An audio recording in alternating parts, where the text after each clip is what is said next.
Bonjour à tout le monde. Dans cette vidéo, on va faire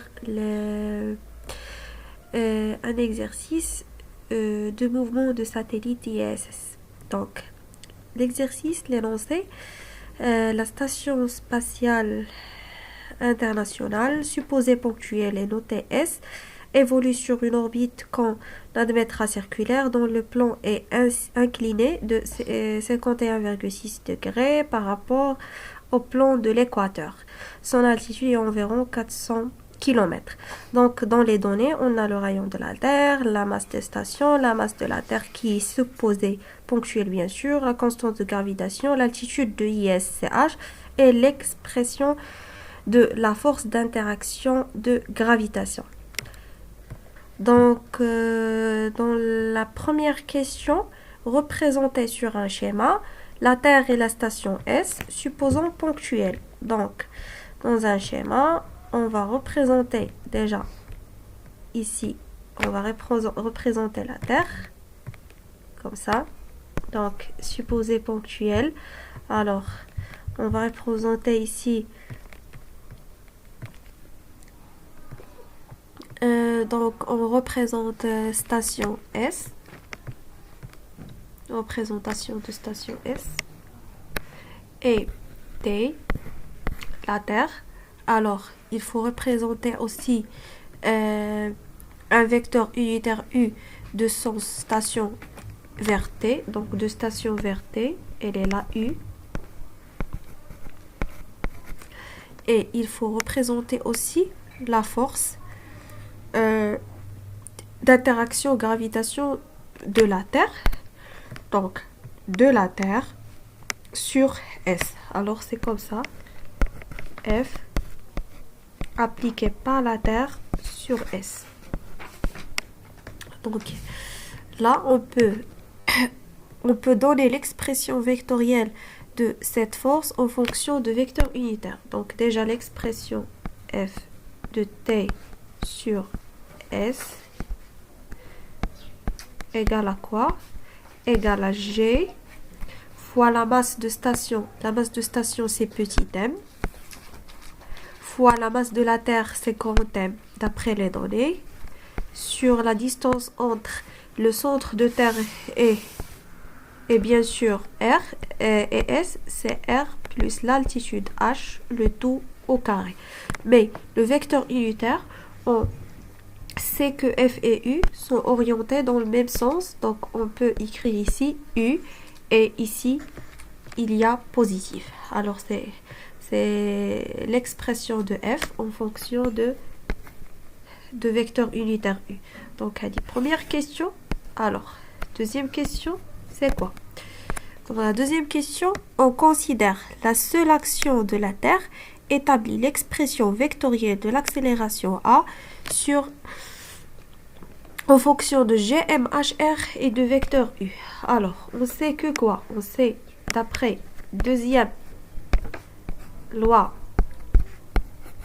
de Newton, on a quoi? D'après deuxième loi de Newton, on a la somme des forces extérieures égale la masse de satellite fois l'accélération AS, notée AS. Donc, c'est quoi les forces appliquées? Ils ont déjà dit que seule force appliquée, c'est F. Donc, le F, elle est là. Donc, c'est GM fois M sur R plus H, le tout au carré, qui est égal à M fois AS. Pardon, il faut noter ici U. Donc, M et M, ça sera simplifié. Alors, il nous reste quoi? Il nous reste AS. AS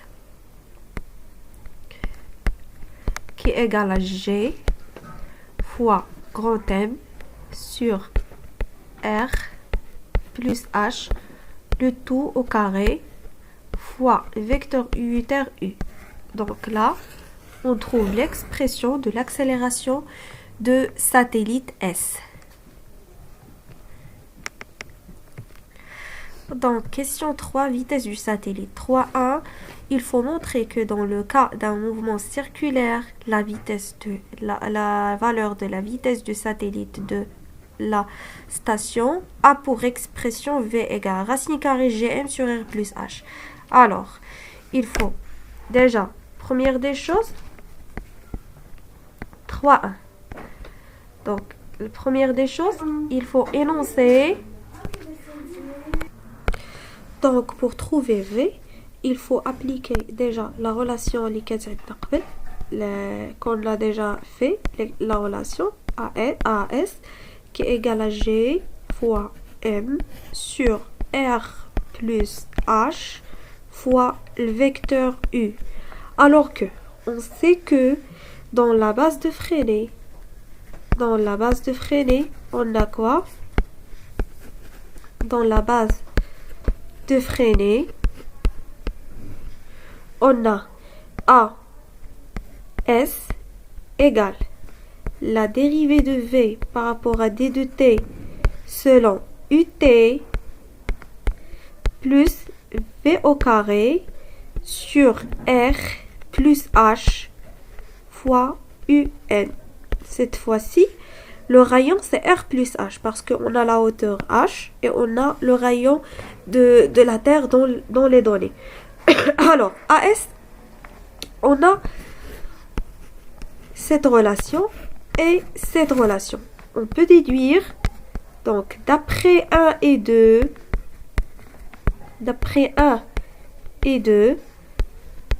on déduit que, quoi? On déduit que G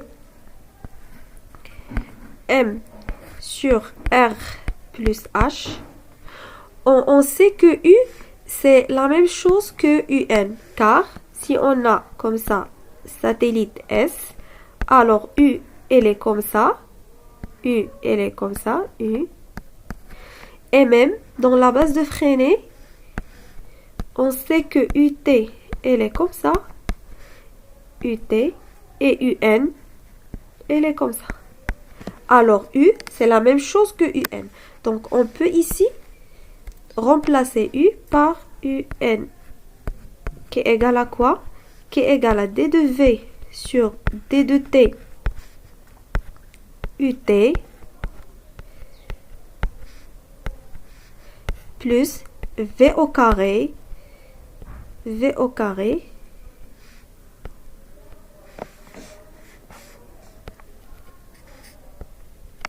sur R plus H. UN. Alors, par identification, on remarque que ici, à gauche, il y a UN. Et à droite, il y a UN. Mais à gauche, il n'y a pas de UT.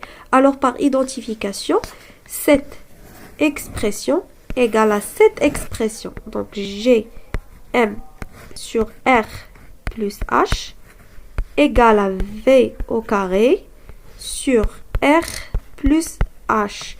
Ici, le tout au carré. J'ai oublié le tout au carré. Donc, ici aussi, le tout au carré. Alors, R plus H et R plus H, on peut identifier par le au carré.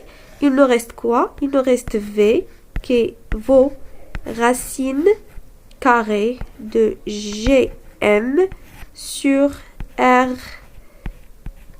plus H. Et voilà la relation de question.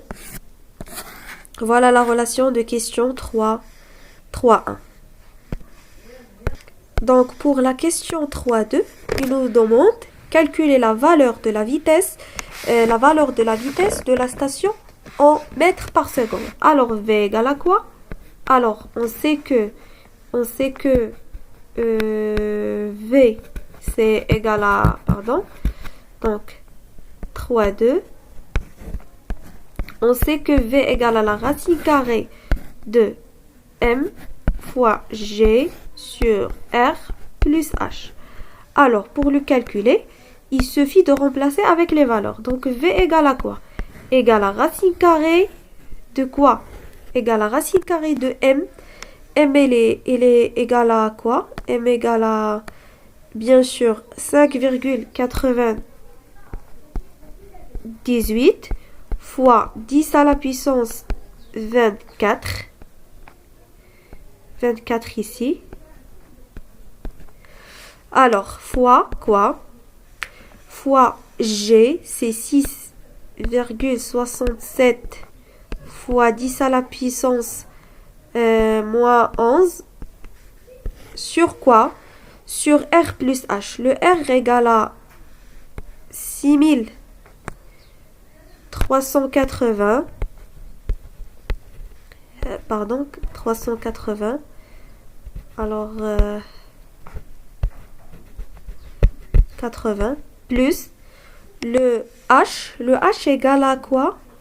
Le H égale à 400 km.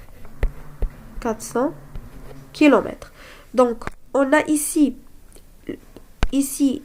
dénominateur par kilomètre. Et ici, on sait que ça par le kilogramme. Ça, c'est par kilogramme. Et le G, la constante de gravitation, c'est par mètre cube kilogramme. Mètre cube kilogramme moins 1 fois seconde moins 2. Alors, ici, on a le mètre et ici, on a le kilomètre. Donc là, il faut le multiplier par 10 à la puissance 3 pour avoir le mètre. Comme ça.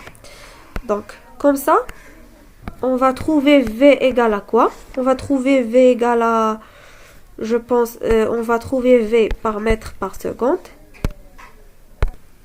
Donc, avec calculatrice, le V égale à 7670,06. Alors, ça, c'est V par mètre par seconde.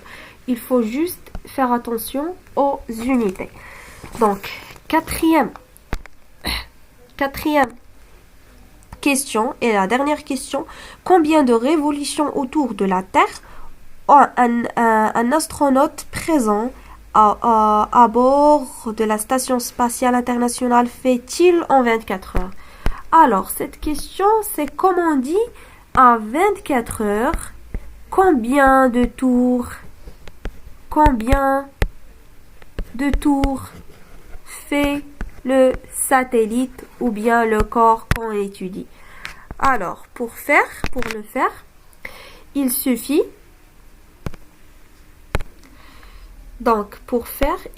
de calculer quoi? Il suffit de calculer le T. Donc, pour calculer T, donc on sait que T, c'est D sur V. Alors, on a déjà V et D, c'est le périmètre. Donc, 2pi R sur V. Donc, qui égale à quoi? Égale à 2pi fois R. R, c'est quoi? C'est R plus H. Dans ce cas, parce que on a la distance entre la Terre et satellite ici. Alors, la distance, c'est comme ça. On peut l'écrire comme ça. Satellite là. Alors, la distance, c'est là. Donc, le rayon R plus l'altitude H. Donc, R plus H sur V. V égale à 7670,06. Bien sûr, c'est mètres par seconde la vitesse.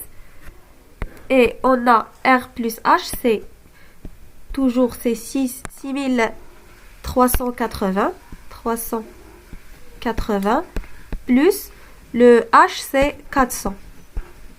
Et aussi, là, il faut multiplier par 10 à la puissance 3 parce que c'est par kilomètre. Donc, il faut le mettre par mètre. Donc, on va trouver T égale à 5554,06 secondes. Alors, maintenant, il suffit, on a donc l'information qu'on a ici, c'est que dans un tour, il fait 5754 secondes. Donc, en 24 heures, il fait un nombre de tours Donc, il faut le calculer. C'est le nombre demandé dans la question 4. Mais dans un tour, il fait 5554,06. Alors, le nombre de tours dans 24 heures, c'est 24 heures. C'est 24 heures fois quoi?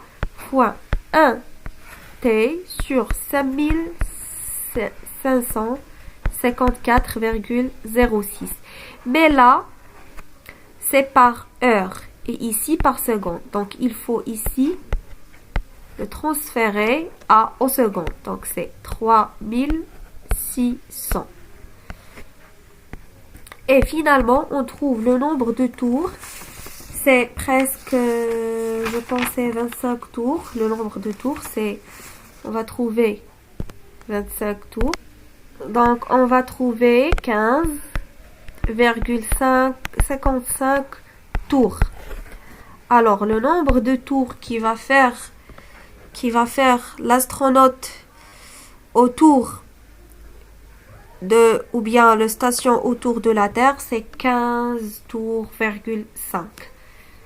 Donc, je vous remercie pour votre attention. Merci et au revoir.